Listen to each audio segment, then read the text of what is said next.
Hi, Bonnie. This is Tara. How are you? Hi, Tara. How are you? I'm great. I'm privileged today to talk to Terra Wellington, author of Growing Your Family Green, Saving the Earth Begins at Home. Earth Day is coming, and this is a perfect time to get some of your good tips. Yes, thank you so much for having me. You know, Earth Day, like you said, is here upon us. And, you know, one of the things that I'm talking about for Earth Day is reducing your eco footprint. You know, a lot of people hear carbon footprint, eco footprint.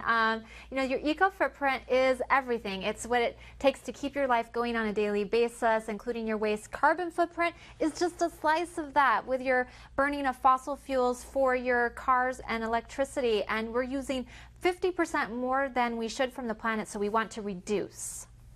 And doesn't this cost a lot of money, Tara? A lot of people think, oh my gosh, yeah, I want to save the world, but I want to save some money too.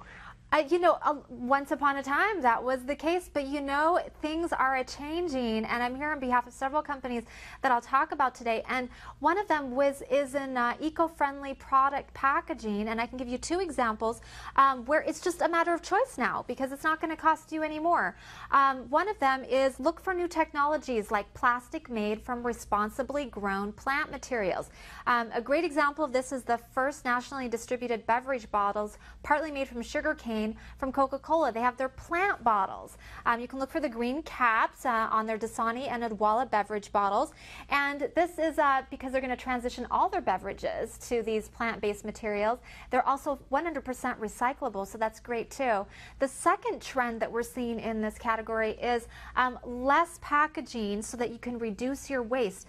One of the things is compacted powder laundry detergent. This is where you have the same number of loads and the same cleaning performance, but in a smaller box. So Tide and Gain are examples of this. They're part of Procter & Gamble's future-friendly products. They're up to 24% less total packaging, and you just use a third of the same amount, a third of the detergent to get the same cleaning performance. So you get a win-win all the way around.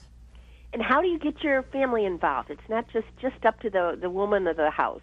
Right. You know, it really becomes a lifestyle choice, just like with nutrition and eating and exercise. You know, you can also save money when it comes to reducing your eco footprint. And I can give you two examples of that. You know, what first is with your cleaning products. Reduce your cleaning chemicals in your home because this can save you money and also be good to the planet by avoiding polluting our water and soil. So take baking soda, for example. It's a really great choice.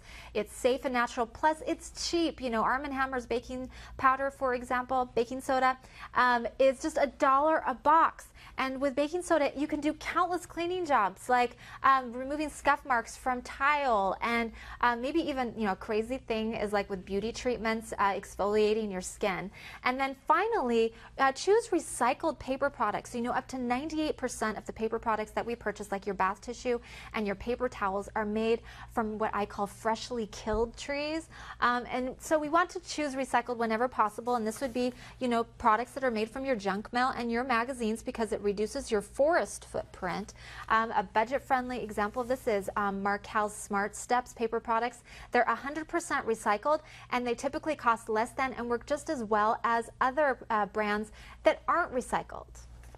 And now we're planting our gardens. What can we do for our gardens? I know Arm & Hammer and a lot of these products are very good for natural and for inside, but gardens? Yeah, you know, one of the things that I do is compost, and in my book, The Mom's Guide to Growing Your Family Green, I outline how you can do this in a really simple way, and it's another way that we can reduce our footprint because we're giving back to the planet by putting those nutrients from our food scraps back into the soils. And when it comes to gardening, this is one of the easiest ways that you can add nutrients into your soils and not have it be something that will end up polluting our water afterwards. So, and of course, you know, growing your own food, how much more local can it be if you're growing your own food? So definitely it's a way to reduce your eco footprint that way too. Well, I've got your book here. I'm very impressed. It covers it all. You've got green energy, you've got garden, you've got dress, you've got transportation, you've got a lot of good sites and resources.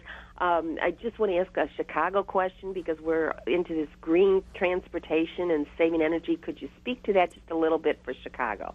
Yeah.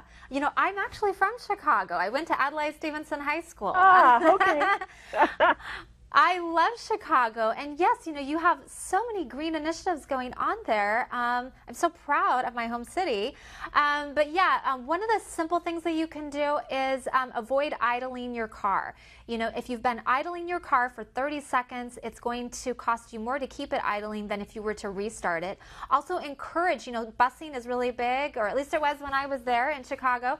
And so encourage your school buses not to be idling as well, because it will also save fuel, and it will also prevent those pollutants going into the air that your children would breathe.